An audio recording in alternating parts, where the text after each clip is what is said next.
Hi everyone. So এখন বাজে প্রায় ভোর 4টে। আমি বলেইছিলাম যে মন্দিরে যাওয়ার জন্য 3:30 4টের সময় উঠে পড়তে হবে, কারণ ওখানে একটা লাইনের ব্যাপার আছে। তো আমি পরে নিয়েছিলাম একটা লাল পাড় সাদা শাড়ি, আর খুব সিম্পল একটা মেকআপ করেছিলাম, দেখতেই পারছো। দেন আমরা অটো বুক করে নিয়েছিলাম। অটো ফেয়ার প্রায় 350 টাকা পড়েছিল। তো এটা হচ্ছে মন্দিরে ঢোকার এন্ট্রান্সটা, মানে মন্দিরটা সামনে না, মানে ওখান থেকে আরও অনেকটাই যেতে হবে। তো এখান থেকেই যাওয়ার রাস্তা। তো আমরা গিয়ে দেখছি প্রচুর লাইন। এটা হচ্ছে কুপনের লাইন, মানে আমি জানতাম না যে কুপনের জন্য আলাদাভাবে এতটা লাইন দিতে হয়, বিকজ আমি প্রায় 15 বছর পরে কামাখ্যা মন্দিরে যাই, তো আমি জানতাম না, আইডিয়া ছিল না। প্রচণ্ড লাইন, জানি না কখন লাইনটা শেষ হবে। এটা শুধু কুপনের লাইন, মানে জেনারেল কুপনের লাইন। ভিআইপি লাইনের জন্য একটা লিমিটেড ব্যাপার থাকে, তো সেটা অলরেডি ফুল হয়ে গেছে, তো হবে না। তো তাই জেনারেলি লাইন দিতে হয়েছে কুপনের জন্য এখন শুধু। দেন কুপনটা নিয়ে আবার জেনারেল লাইন দিতে হবে। তো দেখা যাক কতক্ষণ লাগে। সো ফাইনালি আমরা কুপন কাউন্টারে গিয়ে পৌঁছাই আর কুপনটা পাই। আমরা কুপনটা পেলাম। এখন কটা বাজে? প্রায় এখন বাজে 8টা কাছাকাছি। হ্যাঁ, 8টা বাজতে 10। হ্যাঁ, 8টা বাজতে 10 মিনিট বাকি। তো সবে আমরা এতটা লাইন দিয়ে এখন কুপনটা পেয়েছি। এখন আরও বাকি। এখন মায়ের মেন দর্শন করতে গেলে আরও এখন লাইন দিতে হবে।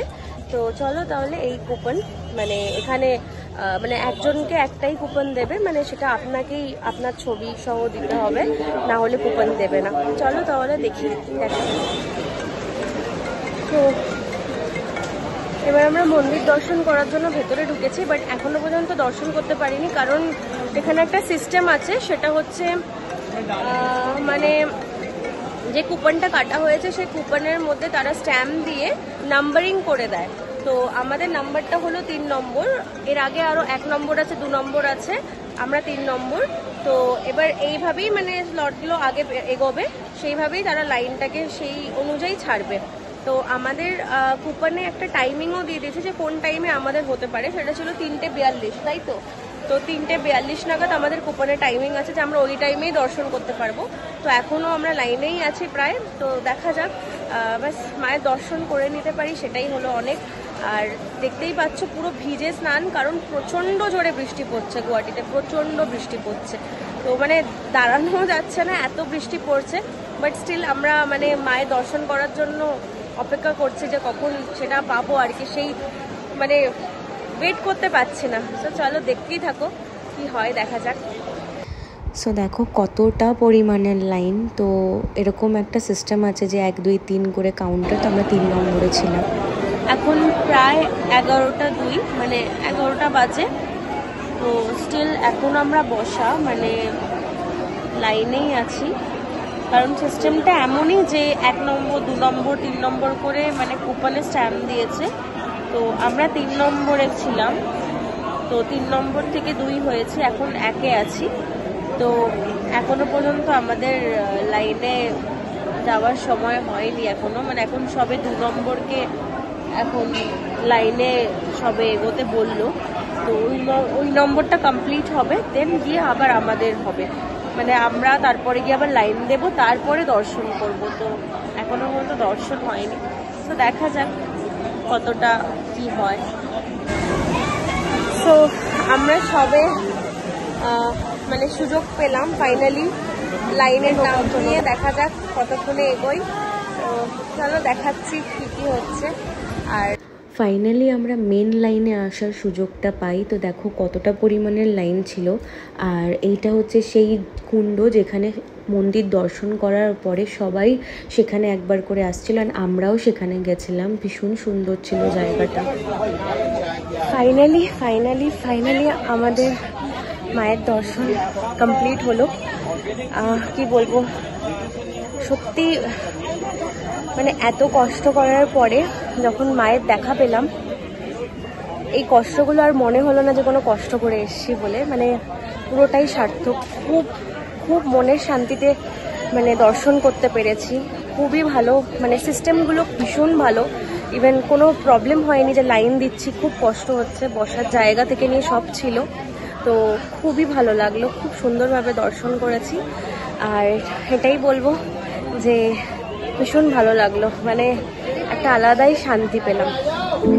আমার কিছু পিকচার্স তোমাদের সাথে শেয়ার করলাম, যেটা আমি মন্দিরের বাইরে তুলেছিলাম। প্রচুর শান্তির জায়গা, মানে আমার পার্সোনালি একটুও ইচ্ছা করছিল না ফিরে আসার, বাট কিছু করণীয় নেই, ফিরে তো আসতেই হবে যাতে আবার যেতে পারি। তো এটা হলো মায়ের সেই মন্দির, মানে বাইরেটা, যেখানে আর কি সবাই ওয়েট করে থাকে ভেতরে যাওয়ার জন্য। তো খুব সুন্দর একটা জায়গা। সো দেখতেই পেলে তোমরা, যতটা পারলাম দেখাতে পারলাম আর কি। মানে অ্যাকচুয়ালি ভেতরে অ্যালাউড নয় ভিডিও করা বা ফটোগ্রাফি করা। তো যাই হোক, ওভারঅল খুব ভালোভাবেই হলো। এই পুজোটাও যে যার মতন দিতে পারা যায়, মানে এমন নয় যে ওখানে কোনো রুলস আছে যে এত টাকার পুজো দিতে হবে বা এই টাকাই দিতে হবে, এরকম কোনো রুলস নেই। তো যে যার মতন, যেটা যার সামর্থ্য সে নিজের অনুযায়ী সে পুজো দিতে পারে, যেটা আমিও দিয়েছি, আমার বন্ধুও দিয়েছে। তো সেখানে কোনো ইভেন্ট কি যখন দর্শন করছি সেখানে ঠাকুর মশাইকেও যে টাকা দিতে হবে এক্সট্রা বেশি করে, এরকম কোনো নিয়ম নেই। তাই ভীষণ ভালো ওখানকার, মানে সিস্টেমগুলো ভীষণ ভালো। তো আমাদের কোনো অসুবিধাই হয়নি।